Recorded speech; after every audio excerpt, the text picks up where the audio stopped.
அழுத்தம் கொடுத்து அதற்கு இணங்கும் நிலையிலும் நான் இல்லை. அப்படி அழுத்தத்திற்கு நான் இணங்குவதாக இருந்திருந்தால் ஆதவ அர்ஜுன் அவர்களின் அழைப்புக்கு இணங்கி நான் அந்த நிகழ்விலே பங்கேற்றிருக்க வேண்டும்.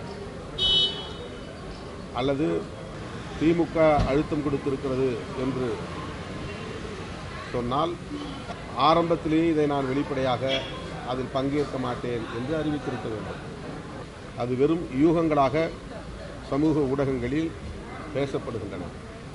விஜய் அவர்கள் மீது எனக்கு எந்த சங்கடமும் இல்லை, அவரோடு நிற்பதில் எனக்கு எந்த சங்கடமும் இல்லை. அம்பேத்கர் நூல் வெளியீட்டு விழாவில் பங்கேற்பதிலும் எனக்கு மகிழ்ச்சிதான். ஆனாலும்